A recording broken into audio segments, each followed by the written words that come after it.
Hello tout le monde, c'est Baymon, j'espère que vous allez bien.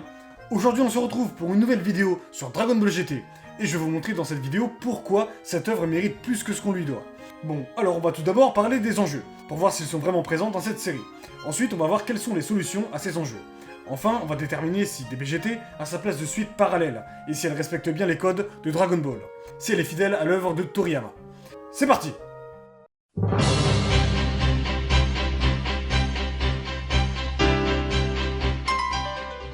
Déjà, est-ce que Dragon Ball GT est canon ou pas? Eh bien non. En fait, cette série est considérée comme une histoire alternative d'après Toriyama. Et depuis que DBS est devenu canon, il y a peu de chances que DBGT finisse par être canon. DBGT a été créé par l'équipe de la Toei. Toriyama a donné son feu vert. Cette série est composée de 64 épisodes, comparé à Dragon Ball Super qui en a 131. Et en plus, DBS continue en manga. Dragon Ball GT reprend quelques années après la fin de Dragon Ball Z, après le 28e Tenkaichi Budokai. En effet, on y voit Goku et Oob s'entraîner au palais divin. Le début de Dragon Ball GT va être marqué par le rajeunissement de Goku, à cause de Pilaf qui a foiré son vœu auprès de Shenron. Pilaf et sa bande ont trouvé les Dragon Balls aux étoiles foncées, des Dragon Balls encore plus puissantes que les originales. Mais Kaio fera remarquer à Goku que s'il ne récupère pas ces Dragon Balls, qui ont été utilisés sur Terre, d'ici un an la planète Terre sera amenée à disparaître. Considérez ces Dragon Balls comme des Dragon Balls maléfiques. Une aventure hors de la Terre s'annonce alors pour rechercher ces Dragon Balls. Bon bah là, on a un enjeu principal, et en plus, on a cet arc de découverte, avant l'arc de Baby. Alors le début s'annonçait bien, mais l'arc qui va introduire l'arc Baby est très lent. C'est une partie qui aurait pu être mieux amenée, je pense. Mais bon. Le premier antagoniste de DBGT est le général Rildo, qui a été dit être aussi fort que Majin Buu, voire plus fort. Il est vaincu par Goku. Par la suite, nos amis font la connaissance de Baby, un Tsufool ayant pour but de se venger des Saiyans, ayant anéanti sa planète. Les origines de Baby ne sont pas sans rappeler celles d'Achiak. Il s'agit de la première fois dans le cadre de la série que le peuple Tsufool est utilisé à des fins maléfiques. Baby est une forme de vie parasite, créée pour accomplir la vengeance des Tsufool sur les Saiyans. En effet, les Tsufool ont accueilli les Saiyans sur leur planète avant d'être dépassés puis exterminés par ces derniers.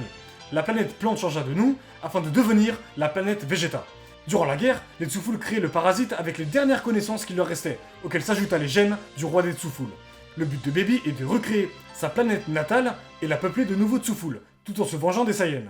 Il erre dans l'espace jusqu'à atteindre la forme d'un enfant. Il construit alors le Dr Mew, afin de l'aider à rassembler assez d'énergie pour pouvoir continuer à évoluer, tout en faisant passer le Dr Mew pour son créateur. Hyper intelligent le mec. Goku, Trunks et Pan s'occupent de Baby très facilement. Baby en forme initiale a absorbé la puissance des machines mutantes, telles que le général Rildo et le seigneur Lude par exemple. Il se transforme alors volontairement en la forme d'un parasite, et subit de nouveaux power-ups, afin de venir sur Terre pour se venger. Il prend possession du corps de Vegeta. Il a finalement trouvé le corps le plus puissant de l'univers. Enfin, c'est ce qu'il croit. Comme c'est l'aspect qu'il gardera toujours, il se métamorphose légèrement et plusieurs caractéristiques de son visage original apparaissent sur les traits de Vegeta. Ses cheveux deviennent blancs, des bandes rouges apparaissent sur son visage et ses yeux deviennent rouges. De plus, il se transforme en Super Saiyan. C'est donc ainsi qu'il affrontera Goku une fois ce dernier rentré sur Terre. Baby utilisera des techniques de Vegeta lors de ce combat, afin de tester toute l'étendue de sa puissance. La puissance de Baby combinée à celle de Vegeta lui permettent de tenir tête à Goku en Super Saiyan 3. De plus, Baby Vegeta n'a pas encore atteint son niveau le plus élevé. Déjà, ce qu'on peut noter, c'est que Goku est vite dépassé par ne serait-ce que la première forme de Baby Vegeta. On sent le danger présent là. Puis au fur et à mesure que Baby entame ses transformations, Goku ne fera que de remarquer que son ki augmente et qu'il n'a jamais connu un ki aussi élevé. Donc là, on a un antagoniste qui est beaucoup plus puissant que la normale, et là, ça nous met du challenge. Goku va récupérer sa queue après une idée du Roda Kaioshin. Il pense qu'il pourra vaincre Baby avec une nouvelle transformation. Il semble qu'on arrive à un retour aux origines, ce qui fait très plaisir honnêtement. Goku va alors réaffronter Baby, mais dans sa forme de Super Baby Vegeta 2, ce sera insuffisant. Goku va confondre la Lune avec la Terre, et va se transformer en Golden Otzaru. C'est une forme qui mélange la puissance de l'Otzaru et du Super Saiyan. Baby est flippé par ça. Ensuite, on a la meilleure scène de DBGT selon moi, la transformation de Goku dans sa forme de Super Saiyan 4. Pour atteindre cette forme, il faut se transformer en Golden Otzaru. Puis le Saiyan doit regagner sa conscience, contrôler son esprit et condenser cette énorme quantité d'énergie. Une fois le processus fait, le Saiyan pourra de nouveau atteindre ce niveau sans passer par la transformation en Otzaru doré.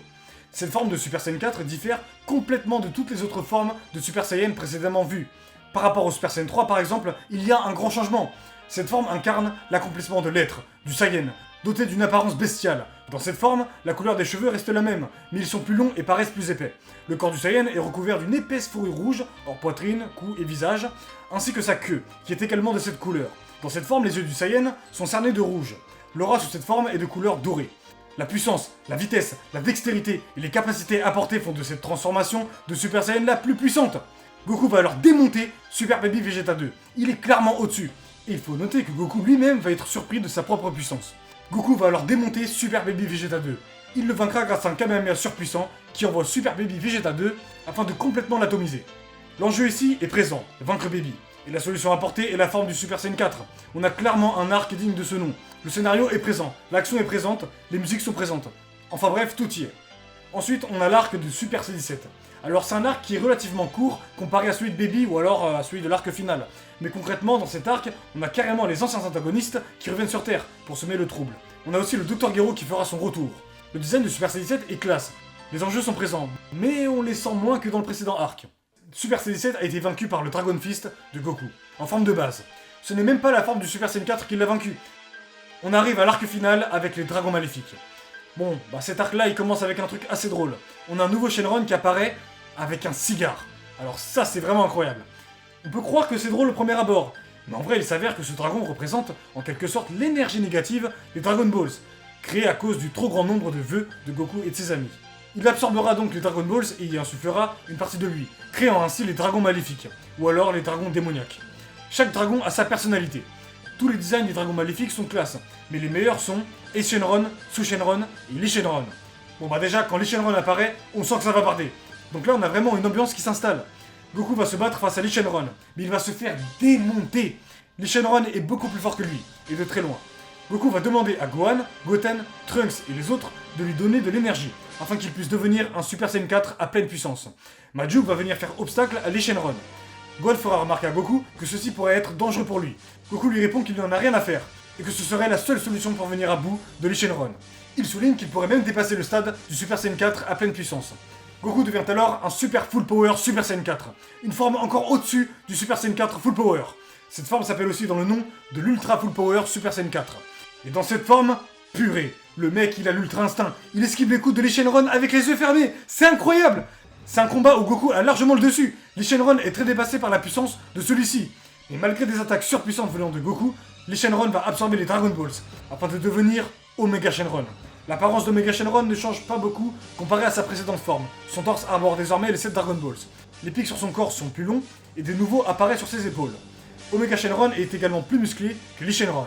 À peine arrivé, il fait une démonstration de puissance impressionnante, avec un Kikoa gigantesque qui envoie au tapis Goku et ses proches, qui assistaient au combat. Vegeta va arriver dans la bataille et va demander à Bulma de lui envoyer des ondes de Blitz, pour qu'il puisse à son tour devenir un Super Saiyan 4. Même Goku et Vegeta, tous les deux transformés en Super Saiyan 4, n'arriveront pas à vaincre Omega Shenron. Vegeta va alors proposer à Goku de fusionner, ce qui va fortement étonner Goku. Utiliser la fusion métamol pourrait se révéler être la solution. Goku et Vegeta vont alors fusionner, donnant alors Gogeta en Super Saiyan 4. La fusion la plus stylée de tout des BGT. Et surtout, c'était inattendu. L'aura de Gogeta est entourée de poussière d'étoiles. Omega Shenron lui fonce dessus, il se fait repousser alors que Gogeta est juste là. Il est trop puissant le bonhomme. Omega Shenron fait face à un adversaire plus fort que lui. Dans le GT Perfect Files, il est dit que Gogeta en Super Saiyan 4 serait des dizaines de fois plus fort qu'un Super Saiyan 4 classique. Il serait aussi capable de vaincre Omega Shenron à un seul doigt. Franchement, incroyable. Mais malgré un avantage incontestable de Gogeta, celui-ci n'a pas eu le temps d'achever son adversaire. Omega Shenron s'est tellement fait démonter par Gogeta 4 qu'Omega Shenron est repassé dans sa précédente forme. Il absorbera à nouveau les Dragon Balls peu après, mais n'a pas pu avaler celle à 4 étoiles, car Goku l'a avalé. Omega Shenron va vouloir mettre un terme au combat, car ses adversaires ne représentent plus aucun intérêt pour lui.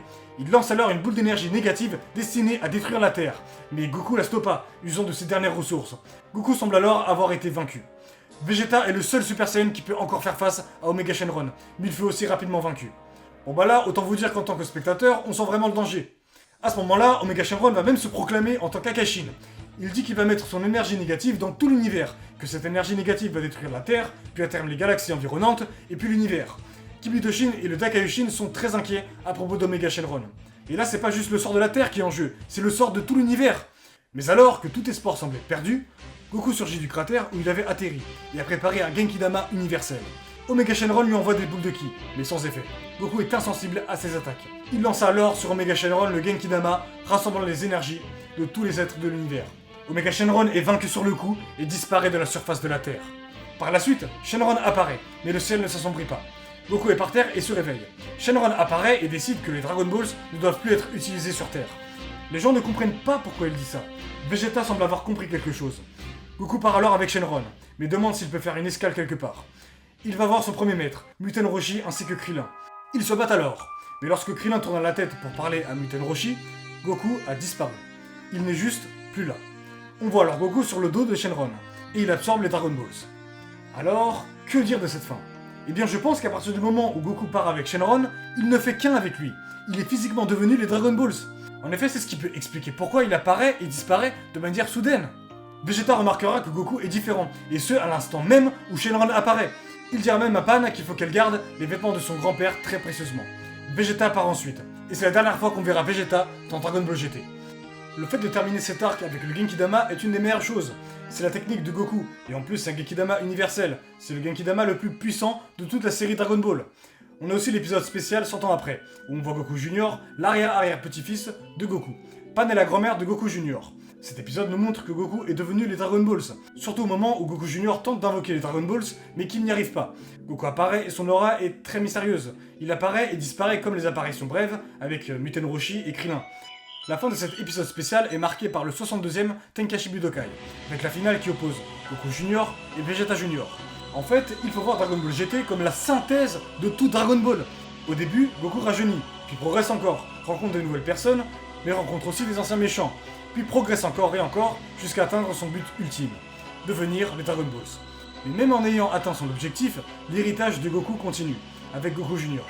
Le but de Dragon Ball GT a été de marquer la fin de la série Dragon Ball. Et c'est très bien réussi. Ou alors, c'est peut-être le début d'une nouvelle ère. Goku Junior et Vegeta Junior feront peut-être équipe pour vaincre les prochains antagonistes, de plus en plus forts. Ils progresseront et laisseront leur marque, et ces histoires continueront jusqu'à la nuit des temps. On t'a donné son nom pour que ça te porte chance. Entraîne-toi et tu deviendras aussi brave que ton grand-père. Dites-moi la vérité, elle me guérira. Eh bien, C'est pas aussi grave. comment t'expliquer? Non, je veux qu'on me rende ma grand-mère. C'est pas possible. En tout cas, j'espère que cette vidéo vous a permis de mieux apprécier l'œuvre de Dragon Ball GT. Dites-moi ce que vous en pensez. Si vous avez aimé la vidéo, n'hésitez pas à vous abonner, à liker et à commenter, ça me ferait super plaisir. Bref, à plus.